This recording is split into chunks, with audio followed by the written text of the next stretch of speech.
Good afternoon, everyone. I want to begin by taking a moment to recognize the more than 160,000 Allied troops who on this day in 1944 landed on the beaches of Normandy. Thousands of Allied soldiers lost their lives and thousands more were wounded during the fight to liberate Europe from Nazi control. We all owe the brave troops who were involved in this critical operation an enormous debt of gratitude for the freedom that we all enjoy today. Last night, the President was truly honored with the Vice President to host a reception and First Lady here at the White House to pledge our love, support, and undying gratitude to the Gold Star families who have experienced a similar sacrifice firsthand. The story of every brave man and woman who has paid the ultimate price, from the opening battles of our Revolutionary War to the ever-changing battlefields of today, is forever a part of our nation's proud history, and I hope everyone takes some time today to recognize the sacrifice that so many have made. Now, with respect to the schedule today, later this afternoon, the President will be hosting House and Senate leaders for a bicameral meeting to discuss his domestic policy agenda, specifically health care and tax reform. And later this evening, he will host a bicameral dinner of Republican members to discuss his recent overseas trip and the foreign policy challenges that he's ready to work with them to tackle. President Trump, as you know, has already signed in 36 individual bills into law, 14 under the Congressional Review Act. He passed the repeal and replace of Obamacare through the House, and the President has embarked on a historic first trip overseas, showing how quickly and decisively he's acting to rebuild America's standing in the world. And we've become the first administration since 1881 to confirm a Supreme Court justice within the first 100 days. Those are all things that I think will probably be discussed with some of these members of Congress today. And now that they're back from Memorial Day recess, we really look forward to carrying on with the agenda. On health care, as Sarah mentioned yesterday, we just don't have time to waste. Obamacare continues to collapse. I mentioned before, a third of the counties have only one provider on Obamacare. The average individual premiums have increased 105% on average from 2013 to 2017. And just today, Anthem, the only statewide insurer left in the state of Ohio, announced that it'll be pulling out of every county's Obamacare exchange, leaving 19,000 Ohioans without any options. The American people have been saddled with the bill for Washington's inability to get this disaster taken care of, and it's simply not right for them to have to pay it any longer. It's time for us to provide them with the choice and control that all Americans want over their own health care. The American people and the American economy have also been suffering under a burdensome, overcomplicated tax system that stifles growth and takes too much money out of the pockets of working families. We're looking forward to working with Congress to change that by dramatically simplifying the system and delivering relief to middle income earners. Tax reform is a critical part of the President's agenda, and his team is working with a wide range of stakeholders, from legislators to business leaders to longtime tax policy experts, to ensure that his plan that Congress ends up taking on will make sure that it gets to his desk so he can finally fix the system. Later this afternoon, Director Cohn and Secretary Mnuchin will attend a listening session with business leaders from the transportation sector. This is one of about a dozen listening sessions that we plan to hold in the next couple months with job creators in different parts of the economy to hear about the reforms that would best allow them to thrive, expand, and create well-paying jobs for American workers. The Vice President is also meeting with legislators on the Hill today to discuss these next steps on all of the above policies. Elsewhere, the President's cabinet remains focused on acting his agenda in their departments and agencies. Secretary of Labor Acosta announced that the Department of Labor will strengthen its focus on preventing visa program abuse and take every available legal action against those who abuse the programs. This includes reporting cases of criminal fraud to the Office of Inspector General, establishing a working group to coordinate the enforcement activities to maximize efficiency, using all tools in conducting civil investigations to enforce protection for the American worker provided by the visa programs, and developing proposed changes to the current system to better identify violations and fraud and greater transparency. The President obviously was elected on a promise to prioritize the American worker, and his entire team here in the White House and throughout government is working hard in their respective areas to fulfill that. With that, I'd be glad to take a few questions. John. Sean, moments ago, Mitch McConnell, who will be here in the next few minutes, reiterated that he is not a fan of the president's tweets. We understand, and you've explained several times, that the president likes to have this conduit where he can talk directly to the American people. But does he sometimes cross the line where his tweets become the news, become the agenda, and it actually impedes his ability to get things done? Well, in the context of your question, I think you helped answer it. The president is the most effective messenger on his agenda, and I think his use of social media, he now has a collective total of close to 110 million people across different platforms, gives him an opportunity to speak straight to the American people, which has proved to be a very, very effective tool. Using it and using it wisely can be two different things. Right, and I think the same people who are critiquing his use of it now critiqued it during the election, and it turned out pretty well for him then. Blake. Sean, let me ask you about health care. You mentioned the meetings that are taking place. Senator Lindsey Graham said the other day that he, quote, he was asked whether or not there will be Senate will be able to get a deal together. He said, I don't think there will be. Senator Burr said it's unlikely that we will get a health care deal. So are they just misinformed? What's the difference between what Republican leadership in the White House is putting out and what some Republican senators are saying? They don't think a deal is possible at some point this year. Well, this is an opportunity. I think today the president's going to talk about that when he meets with the leadership, but they're going to work their will, and I think they're all going to come together. These, by and large, every elected Republican in the House and the Senate campaigned on this for the last 7 years, and I think that they will come together to make sure that they achieve the goals of lowering costs and providing greater access. But I know there's a commitment by the leadership and the committee chairs, and we remain very hopeful that it's going to get done. Infrastructure, Chuck Schumer just a little while ago called the infrastructure plan an investment bank infrastructure plan, a Goldman Sachs plan. He said it is a sure loser here in Congress, his words. Are you guys willing to commit more than the $200 billion, the federal government, to potentially meet Democrats whenever a bill comes forward to try to get that across the finish line? Well, look, I think the American worker and our infrastructure are the president's priority in this, putting people back to work, establishing, fixing those roads and bridges that allow our economy to thrive and grow. He's talked, the president that is, has talked about the impact of, broken bridges and bad roads have an impact on the economy and the ability to people to deliver goods to market. So he's going to create that public-private partnership that ensures that we maximize dollars, that we put people back to work and get things done. And you saw that yesterday in the air traffic control proposal they put forward, where you had union support, you had bipartisan support, because the president's approach at this is that of a businessman, of understanding how you can utilize that public-private partnership to maximize dollars, put people back to work, and not just transfer federal dollars to state dollars, which doesn't really have the same economic impact, is really engaging the private sector in this. And let me ask you one question about tax reform. Jamie Dimon said today, quoting from him, the urgency for tax reform cannot be overstated. Here we are in the early phases of June. Again, nothing concrete at this point. Where is the urgency at this point from the administration? Well, again, that's a subject that's going to be discussed today with the leadership. It's something the president's talked about. As I just mentioned, Secretary Mnuchin and Director Cohen have been out talking to industry groups. We haven't had comprehensive tax reform since 1986. So it is something that is a big undertaking. When you're talking about the magnitude of this, both on the corporate side and on the individual side, and the impact that it's going to have on our economy and job creation, we need to get this right. We need to involve stakeholders from a variety of backgrounds to make sure that we get it right, and that's what the president and his team are doing. I want to talk to, someone asked the other day where our Skype folks are. I just want to make sure. David from Fox 29 in Philadelphia. Sean, thank you so much for taking the time here. We really appreciate it here in Philadelphia and the greater Delaware Valley. We do have a question about the president's budget proposal, specifically the proposal to eliminate the deductions for local and state taxes, property taxes. In New Jersey, folks reportedly pay the highest amount of property taxes in the nation. There was a Quinnipiac poll that said 57% of folks surveyed do not support the proposal to get rid of those deductions. So the question is, what do you say to the folks who are worried they may take a major hit here?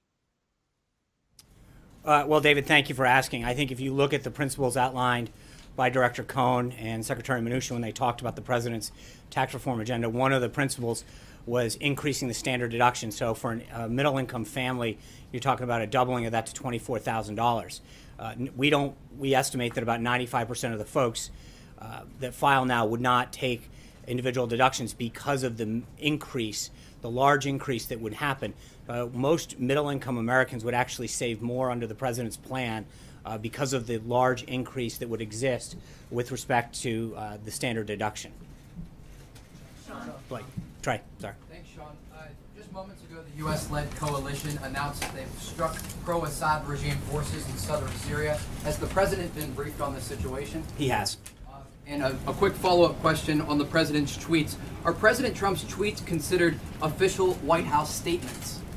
Well, the president is the president of the United States, so they're considered official statements by the president of the United States. If I can follow up on that question, is President Trump at all concerned that his tweets could be used against him at the level of the Supreme Court when the ACLU takes on this travel ban case?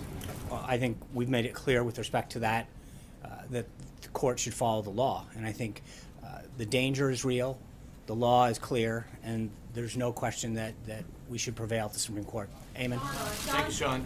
Can you tell us where the president's going to be and what he's going to be doing on Thursday at 10 a.m.? Is he going to watch former Director Comey's testimony up on Capitol Hill? The president's got a full day on Thursday. There's an infrastructure meeting with mayors and governors to talk about some of the projects that need to get out of that public-private partnership that I just discussed. He's giving a speech midday to the Faith and Freedom Coalition downtown. There's going to be a very busy day, as all of his days are. Look, as I just said, the president's going to have a very, very busy day, and as he does all the time, and I think his focus is going to be on pursuing the agenda and the priorities that he was elected to do. I'm going to get to our second guy here, Scott Hennon at KFYR in the Dakotas. Hi, Sean. Good to talk with you. I host a radio show here in, as you mentioned, North and South Dakota, Minnesota, and Northern Plains, and have the blessing of talking to listeners every day who are enormously frustrated right now with the way that Washington works. Like the president, they're not fond of the swamp. I'm curious if the infrastructure debate will be different. The president focusing on that. Our governor will be part of the governors and mayors that are coming on Thursday. Does he believe infrastructure is more than roads and bridges, like UAS and drones, autonomous vehicles, pipelines, broadband, flood protection, which is all creating jobs here right now? And will the infrastructure debate be better received there than the healthcare and tax reform debates have been so far? Might it be the chance you have to begin draining the swamp? Well, thanks for the question. As you know, your governor will be here on Thursday with a variety of other governors and mayors to talk about infrastructure. That'll be an opportunity for your governor to talk about the challenges that you guys face in the Dakotas. I know in North Dakota alone, there's several critical projects in both roads and bridges that need to get addressed, how the governor prioritizes them. But one of the issues that has been discussed with respect to the president's infrastructure plan is creating different pools of projects that allow for innovation, allow for prioritization. And so that will be something that, again, is in partnership with localities, with states, to figure out what their priorities are, what they can do to help raise the necessary funds, and really do this in a business-like, innovative way. So we've got a ways to go. Mara? Sean, thank you. In Saudi Arabia, the president signed a lot of letters of intent with the Saudis to buy American weapons. Have there been any actual contracts signed yet with Saudi Arabia, and if not, when will they be? That's a great question. I think the Department of Defense was the lead on that. So there were two sides. We had about $110 billion of defense procurement items that were military sales with Saudi Arabia initially, that was totaled up to $350 billion over the next couple of years. The immediate $110 million, I believe, were signed right then. Actual contracts? I believe so. That's something that you should follow up with the Department of Defense. The totality of that could lead to about $350 billion over the next few years. And then there's another almost over $350 million on the commercial side that the Department of Commerce can probably provide you a better list with that's separate. You're saying there are actual contracts right now? I don't. There were agreements with the Department of Defense. The Department of Defense took the lead on that. I don't know what was actually signed. I know that there were two pieces of this, as I mentioned, the defense side and the commercial side. You saw, at least through the pool, there was press in the room when the commercial side was done. I believe most of the defense stuff, the initial $110 billion of the 310, I believe, was up front and done. Sean. I wanted to ask about the president's tweets this morning on the Saudi-led isolation of Qatar. I had two questions. The first was the president seemed to be taking credit for the action, so I'm wondering if the White House actually encouraged sort of rupture among the Gulf states, and did the president or anybody in the administration speak to the Saudis before it happened about what was going to happen? This issue is not new. It's been there's been tension among Qatar's neighbors for quite some time, and the situation was notified through proper diplomatic channels. The United States continues to be in close communication with all the parties to resolve the issues and restore cooperation, which is so important to regional security there.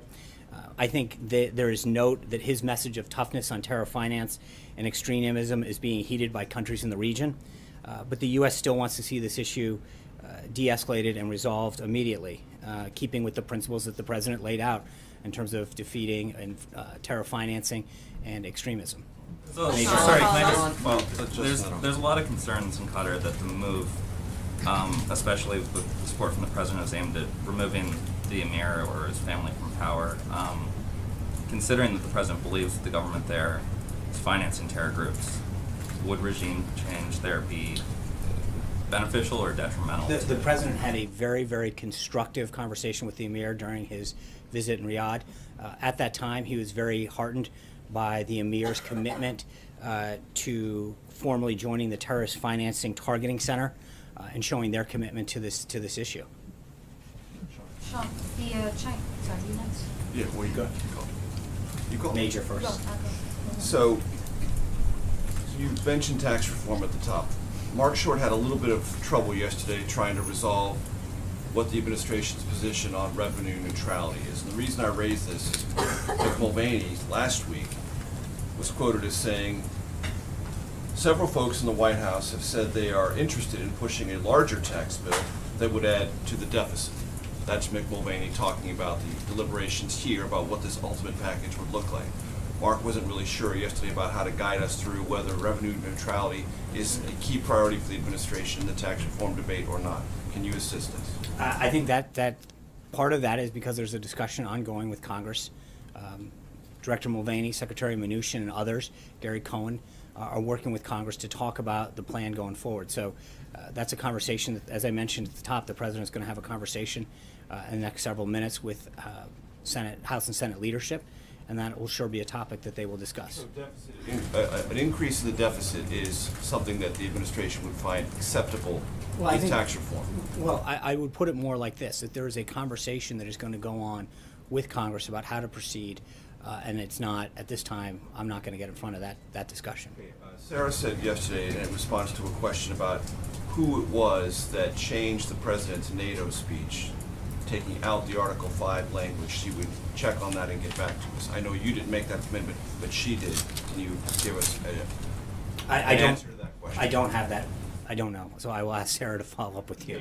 Can you confirm that that in fact is what happened? There was one speech and a different one was prepared late in the process, and that speech did in fact take some of those who believed they were aware of the first speech by surprise. I think, as we've commented before, the president's speech at the top talked about Article 5.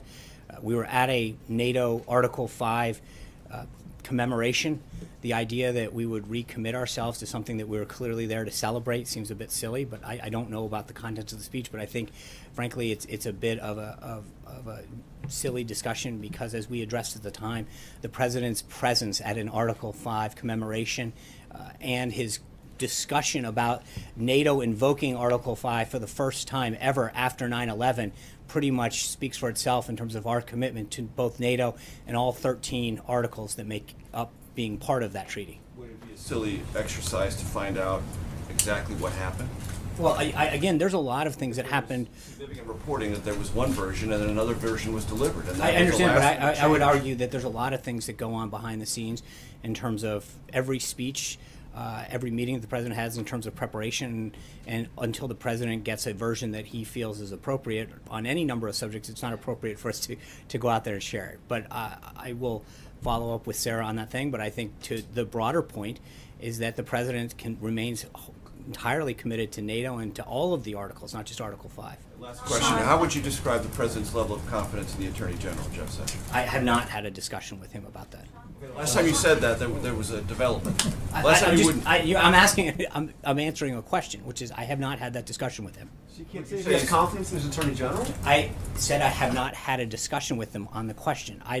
If I haven't had a discussion with him about a subject, I tend not to speak about it. Sean, the Chinese government rejected a call from the State Department to release 3 activists that were detained investigating a Chinese shoe company and produced shoes for Ivanka Trump and others. Does the White House have any specific comment on these detentions? Does the president, does Ivanka Trump want these to be released? I think the State Department has made it very clear the U.S. position on that. Will continue to exert the proper diplomatic pressure on that. Hear from the president It's a State Department issue, and I would suggest that you follow up with them. Olivia, I'm sorry, hold on. You say the London mayor is saying that the president should no longer come on a state visit there. Are there any plans at this point? I know he's been invited. Is he still intending to visit at some point? He appreciates Her Majesty's gracious invitation. Thank you, Sean. Two on Afghanistan troops. Before the foreign trip, the president's first foreign trip, senior officials were telling us that you guys would unveil the results of the Afghan review and the president's decision-making after the foreign trip. Do you have a timeline for us? When can we expect this announcement? I think the president will continue to discuss that with Secretary Mattis, General McMaster, and others, and when he feels as though he's comfortable with a plan that he wants to push forward, we'll let you know. What does victory look like in Afghanistan? I think a stable government, us free from threats, and that's, again, I think we've commented on that before. We want to make sure that we root out all forms of terrorism and provide stability in the region. Dave.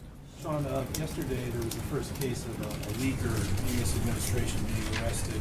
The Justice Department announced the charges, and it seems pretty clear from reading her social media posts that she is an opponent of the president and his policies. First of all, was the president made aware? Did he have a reaction to this arrest? I don't know, and as you guys know, with respect to all kind of ongoing investigations, we would never comment on an ongoing investigation. That being said, I think that you've heard the president very clearly talk about the concern that he has about unauthorized disclosures of classified and sensitive information and the threat that they can pose to national security. So while I don't want to comment on any specific case or allegation, I think it is important to note that any disclosure of classified or sensitive information can clearly threaten our national security. John. Thanks a lot, Sean. You have said on many occasions from the podium that the president's tweet speaks for itself. Yesterday, in a series of tweets, the president faulted the Department of Justice for its defense of the president's executive order on immigration. Given that he has faulted the DOJ, does he also fault the person who leads the DOJ, the Attorney General, Jeff Sessions? I think I've answered that question. But as it relates to thank you. Despite what you have said today and what Sarah said yesterday. Oh, you said John. Sorry. Go ahead. Sorry, John. Despite what you just said about the dispute in the Persian Gulf, it's clear the president is taking sides in this. Why? In what way? He said today on Twitter, all reference was pointed to Qatar. Perhaps this will be the beginning of the end to the horror of terrorism. Well, I think, as I commented on this, he's noting the message of toughness on terror financing. No, that's not what I said. I think he had a very productive discussion with the emir during his visit in Riyadh. He was very pleased that they joined with the other Gulf nations in their support of the Terror Financing Center to root that out, and he's pleased with the movements he's taken. But obviously, he is very concerned about terror financing and stomping out ISIS and all forms of terrorism. John Gizzi. Yeah, thank you, Sean. Two questions. First, is the president comfortable with Robert Mueller as the special prosecutor, and does he believe that a president has the right to replace the special prosecutor if he or she exceeds his mandate in that position? I literally have not had that kind of conversation. I have not discussed that with the president. Right. My other question is this. On Sunday, the president put out a very forceful commemoration of the Battle of Midway 70 years ago. He did not know anything about the 25th anniversary of Tiananmen Square in China, the uprising, the building of the Goddess of Liberty. Is there going to be any statement about the the brave uprising in China of a quarter century ago. I'll look into that, John, for you. With that, guys, I know the House and Senate leadership are here, so thank you guys very much. Sean, come on.